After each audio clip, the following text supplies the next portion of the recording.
No os pido que penséis mucho, tan solo os pido que le miréis. Con estas palabras, Santa Teresa de Jesús, en su camino de perfección, resume para sus monjas y para todos los cristianos, puesto que es doctora de la Iglesia, cuál ha de ser nuestra actitud en relación con Jesucristo. De Él podemos hablar y no terminaríamos nunca. Y hemos de hacerlo en el anuncio, en la catequesis, en la explicación del misterio insondable de Cristo. La palabra de Dios hoy nos dice: tan solo os pido que le miréis. Mirar a Cristo, levantar nuestros ojos a Cristo crucificado y dejarnos mirar por Él, abrazar por Él, en esa abundancia de amor que procede de Dios Padre. Porque tanto amó Dios al mundo que le entregó a su Hijo único, no para juzgar al mundo, sino para que el mundo se salve por Él. Nosotros somos destinatarios de este amor de Dios Padre que reside en el corazón humano de Cristo. Somos destinatarios de ese amor que brota del costado de Cristo abierto en la cruz. Y somos destinatarios porque somos pecadores y necesitamos este perdón y esta misericordia. La liturgia de este domingo nos invita a la alegría, no de que seamos pecadores, sino la alegría de, mirando a Cristo crucificado, sentirnos perdonados y amados por Dios con un amor desbordante. Por muy grandes o por muchos que sean nuestros pecados, es mayor su amor. Tanto amó Dios al mundo que entregó a su Hijo único, Jesucristo, hecho hombre y muerto en la cruz y resucitado para nuestra salvación. La primera lectura nos ha descrito la situación de aquella época que se parece a la nuestra y a todas las épocas de la historia. Es una situación en donde el pecado le trae al hombre desgracia tras desgracia. Una situación en la que cuanto más abunda el pecado, más se enorgullece el corazón del hombre, apartándose de Dios. Es como un círculo vicioso en el que a veces nos enredamos y nos apartamos de Dios apoyados orgullosamente en lo poco que tenemos o en lo poco que somos. Cuando esto además se proyecta en la generación en la que vivamos, en el ambiente en el que estamos, en la sociedad en que vivimos, se convierte a veces en un ambiente irrespirable. La palabra de Dios nos habla de cómo apartarse de Dios trae castigos, no porque Dios sea malo, sino porque privándose de Dios nos quedamos sin Él. Y quedarse sin Dios es la mayor y peor desgracia que puede sucedernos en la vida. El pueblo elegido, con ser destinatario de la ley de Dios, de las promesas de Dios, de los profetas y del amor de Dios, envuelto en el torbellino de sus pecados y de sus infidelidades, se apartó de Dios. Y esto le trajo consigo el destierro a Babilonia durante 70 años. 70 años en el destierro, casi se habían olvidado, pero no.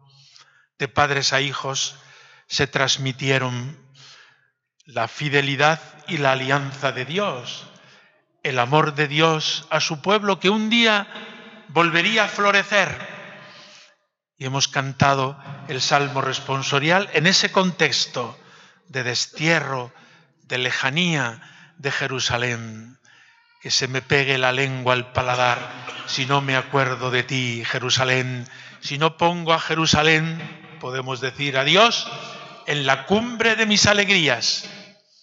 Los que nos deportaron nos invitaban a cantar y lo hacían riéndose de nosotros. Cantadnos un cantar de Sión. Pero ¿cómo íbamos a cantar un cantar de Sión en tierra extranjera? La añoranza de Dios, por muy pervertido que esté el corazón del hombre, permanece. Y esa añoranza de Dios oculta en el corazón de cada persona humana a la que debe dirigirse el Evangelio. La tarea de la evangelización hoy, ayer y para siempre parte de este principio. El corazón del hombre puede perderse y puede estar retorcido y alejado de Dios por el pecado, pero queda en ese corazón un reducto, una añoranza, un deseo de Dios. Y ese deseo de Dios viene el Evangelio. Dios te ama, pero si son muchos mis pecados, si llevo muchos años alejado de Dios, si además mi vida es un catálogo de fechorías, nos dice la segunda lectura, pero Dios, rico en misericordia, por el gran amor con que nos amó, estando nosotros muertos por el pecado, nos ha salvado por Jesucristo. Es pura gracia de Dios. Si la evangelización fuera una tarea de marketing o de artilugios humanos, o fuera una cuenta de resultados, como lo es las cuentas de un banco o de una empresa, poco futuro tendríamos.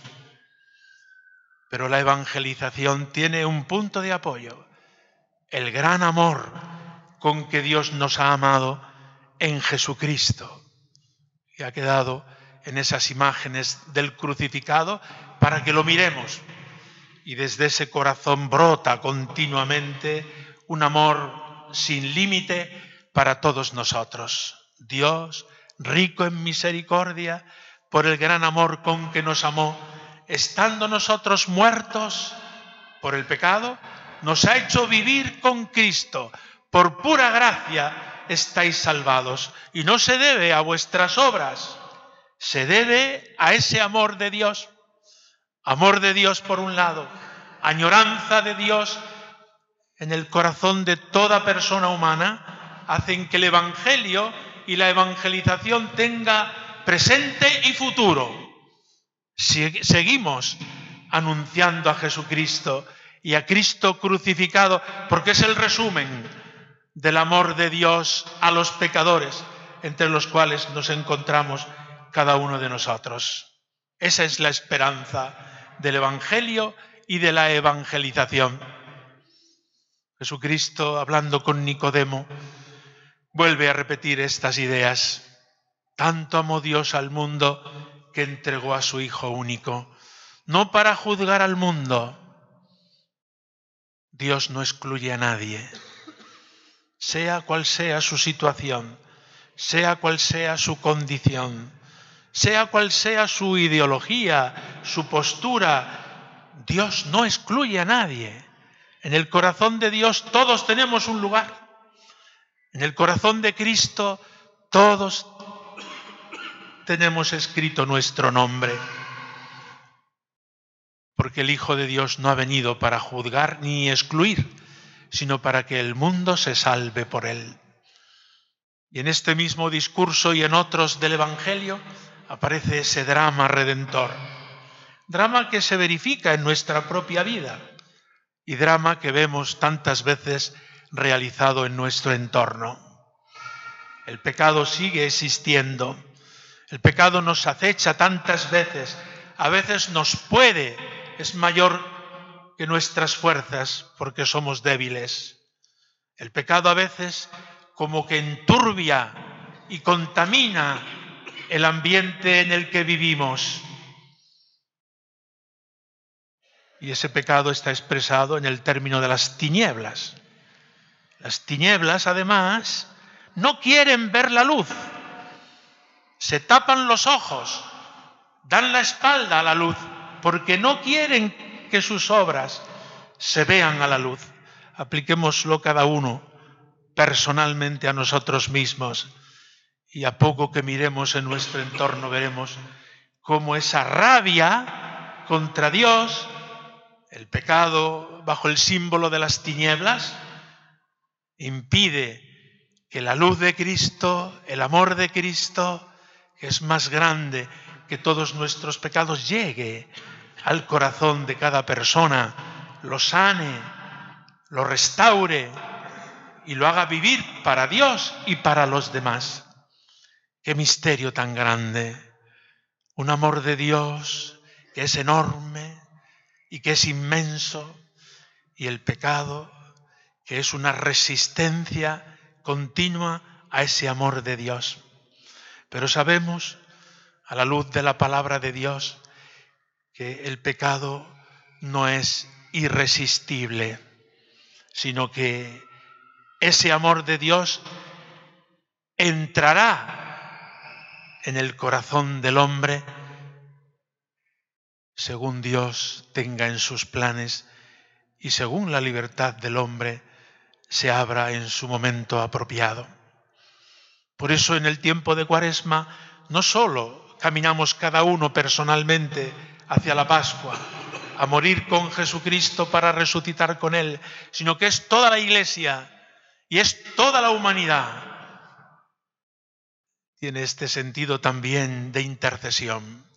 Pedimos por la humanidad entera para que deje al menos alguna rendija y entre la luz de Dios por esas rendijas y destruya las tinieblas del pecado, con el perdón y la misericordia de Dios. Porque no es Dios el que juzga al mundo, es el mundo mismo el que se juzga a sí mismo dando la espalda a Dios. Pero Dios es capaz de dar la vuelta y nos busca por un lado y por otro para proponernos a nuestra libertad herida el perdón y la misericordia. El tiempo de Cuaresma es tiempo de perdón y de misericordia abundante. Podemos esperarla para nosotros y para los demás. ¿Por qué no pedirla? Es tiempo de conversión y esta conversión llegará en esta Cuaresma para nosotros y para los demás si la pedimos con fe. No os pido que penséis mucho, tan solo os pido que le miréis. Mirar a Cristo crucificado es lo propio, especialmente de este tiempo de Cuaresma y de la Semana Santa y el Triduo Pascual que se acerca. Miremos a Cristo. Solo en Él está la salvación para todo el mundo. Miremos a Cristo con fe y Él iluminará nuestro corazón disipando toda tiniebla. Miremos a Jesucristo y pidamos por nuestro mundo que se alegra de vivir en las tinieblas, para que Él, con la suavidad de su amor, que sabe hacerlo mejor que nosotros, penetre en el corazón de todos los que se alejan de Dios y el tiempo de Cuaresma les traiga la conversión y el perdón de sus pecados. Queridos hermanos del camino neocatecumenal que hoy acudís en tan gran número a la Catedral de Córdoba, no habéis venido todos, si venís no cabéis en la catedral, pero habéis venido un buen número. Me alegro mucho de que estéis aquí en este domingo, camino hacia la Pascua, con vuestros cantos, qué bonitos, cómo crean un clima de fe y de alabanza a Dios, con vuestras familias. ¿Cuántos niños? Habéis tenido que levantaros muy temprano, porque para traer a los niños tan guapos como vienen, ha habido que levantarse pronto y ponerse él y ella, los dos a la vez, para ponerlos en el carrito o ponerlos guapos. Y vamos a misa hoy a la catedral con el obispo. Que Dios os bendiga, que continúe produciendo frutos abundantes en vuestras comunidades, frutos de conversión. El camino neocatecumenal, como han dicho los papas, es un itinerario de iniciación cristiana en donde por mundo entero sigue produciendo frutos también en nuestra diócesis de Córdoba. No hago más que hacerme eco de ese apoyo permanente que la Iglesia, también el Papa Francisco, os expresa en múltiples ocasiones. Me produce una gran alegría cuando en la visita pastoral me encuentro con vuestras comunidades en cualquiera de las parroquias donde estáis implantados por la diócesis. Y hoy venís a la catedral en continuidad con nuestro encuentro diocesano de laicos y este año especialmente dedicado al laicado, a su importancia y a su promoción dentro de la Iglesia. Vosotros promovéis, alentáis la vida de los laicos de manera muy especial, en la familia, en los jóvenes, en los adultos, en los mayores, en aquellos incluso que se sienten llamados a la misión, adyentes, en las vocaciones, a la vida consagrada o a la vida sacerdotal. Aquí está este diácono que dentro de muy poco, procedente del Seminario Redentoris Mater, será ordenado presbítero para la Iglesia Universal y para nuestra diócesis de Córdoba. Tan solo os pido que le miréis. Miremos a Cristo. Solo en Él está nuestra salvación. Y así sea.